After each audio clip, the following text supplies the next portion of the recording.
ఈరోజు పార్లమెంటు ఎన్నికల ఫలితాలు వెల్లడించిన తర్వాత నన్ను రెండవసారి భారీ మెజార్టీతో గెలిపించినటువంటి నా కరీంనగర్ పార్లమెంట్ నియోజకవర్గ ప్రజలందరికీ కష్టపడి పనిచేస్తున్నటువంటి కార్యకర్తలకు నాయకులకు సహకరించినటువంటి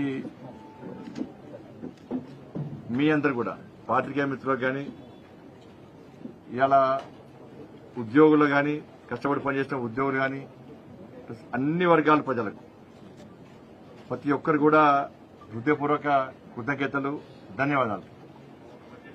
ఎందుకంటే రెండవసారి మొదటిసారి భారీ మెజార్టీతో గెలిపించిన తర్వాత మళ్లీ నమ్మకం విశ్వాసంతో మోడీ గారిని ఎట్టి బస్సులో తిరిగి ప్రధానమంత్రి చేయాలని చెప్పి ఒక లక్ష్యంతో మా భారతీయ జనతా పార్టీ కార్యకర్తలు ఇంటింటికి ప్రచారం చేస్తున్న సందర్భంలో ప్రజలందరూ కూడా నరేంద్ర మోడీ గారిని ఎట్టి బస్సులో ప్రధానమంత్రి చేయాల్సిందే, ఈ దేశానికి నరేంద్ర మోడీ గారి అవసరం ఉంది, ఈ దేశం రక్షింపబడాలంటే, ఈ దేశం అభివృద్ది చెందాలంటే, తెలంగాణ రాష్ట్రానికి నిధులు రావాలంటే, కరీంనగర్ పార్లమెంట్ ఇంకా అభివృద్ది చెందాలంటే నరేంద్ర మోడీ గారు ప్రధానమంత్రి కావాల్సిందే, భారతీయ జనతా పార్టీ ఎన్డీఏ ప్రభుత్వం రావాల్సిందని చెప్పి ప్రజలందరూ కూడా మోడీ గారి మీద విశ్వాసాన్ని నమ్మకంతో ఈరోజు నేను ఇంత భారీ మెజార్టీతో నన్ను గెలిపించడం చాలా సంతోషం.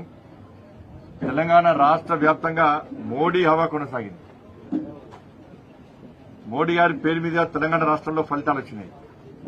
అందుకే ఇంత పెద్ద ఎత్తున మెజార్టీ కరీంనగర్ ప్రజలు ఇచ్చారు. గతంలో ఉన్నటువంటి రికార్డును బద్దలు కొట్టి అన్ని విషయాల్లో ఇంత పెద్ద మెజార్టీ సాధించడం చాలా సంతోషం. ఎందుకంటే ఇతర పార్టీలు ఎన్నికల సందర్భంలో అనేక తప్పుడు ప్రచారాలు చేసేటప్పుడు కూడా, ప్రజలను ప్రలోభాలకు గురి చేసే ప్రయత్నం చేసేటప్పుడు కూడా, వివిధ కుయుక్తులు పన్నినప్పుడు కూడా, అభాండాలు వేసేటప్పుడు కూడా,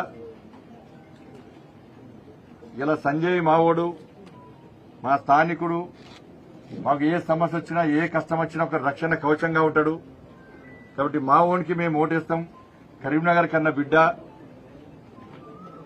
అని చెప్పి భావించి ఒక నమ్మకం విశ్వాసంతో ఇవాళ పెద్దలందరూ వాళ్ళ కన్న కొడుకుగా, మా అక్కలు చెల్లెందరూ కూడా వాళ్ళ సోదరునిగా, మా అన్నలందరూ కూడా వాళ్ళ తమ్మునిగా భావించి వాళ్ళ ఎవరికి వారు స్వచ్ఛందంగా ఓటింగ్ లో పాల్గొని నరేంద్ర మోడీ గారి యొక్క పువ్వు గుర్తు మీద ఓటేసి నన్ను గెలిపించడం నిజంగా చాలా సంతోషం. ఏ నమ్మకం విశ్వాసంతో నన్ను ఇంత భారీ మెజార్టీతో రెండవసారి గెలిపించారో తప్పకుండా కరీంనగర్ పార్లమెంటు ప్రజలకు రుణపడి ఉంటారు. ఈ విజయం మొత్తం మా కార్యకర్తలకు అంకితం, ఈ కరీంనగర్ ప్రజలకు అంకితం, నరేంద్ర మోడీ గారికి అంకితం.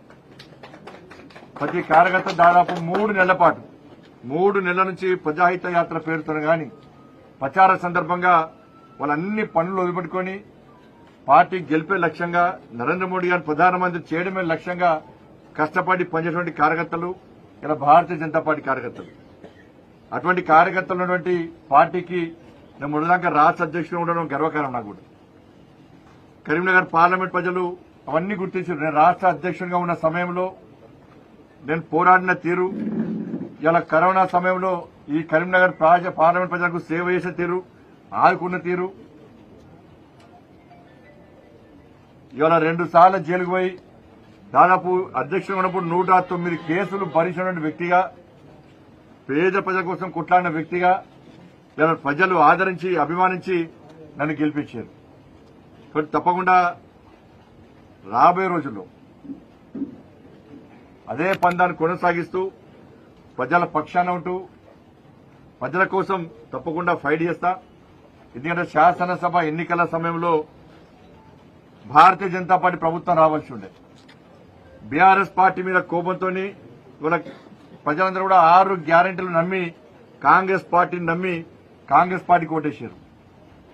6 నెలలు గడిచినప్పుడు కూడా కాంగ్రెస్ పార్టీ 6 గ్యారెంటీలు అమలు చేయకుండా ప్రజలను ఇబ్బంది పెట్టిన తరుణంలో కరీంనగర్ పార్లమెంట్ లో భారతీయ జనతా పార్టీకి ఓటేయాలి, రేపు 6 గ్యారెంటీలకు అమలు చేయాలంటే గతంలో రాష్ట్ర అధ్యక్షుడు బండి సంజయ్ అనే వ్యక్తి ఏ విధంగా ఫైట్ చేసిండు, తప్పకుండా ఈ 6 గ్యారెంటీలు అమలు చేయడం తప్పకుండా ఫైట్ చేస్తాడు.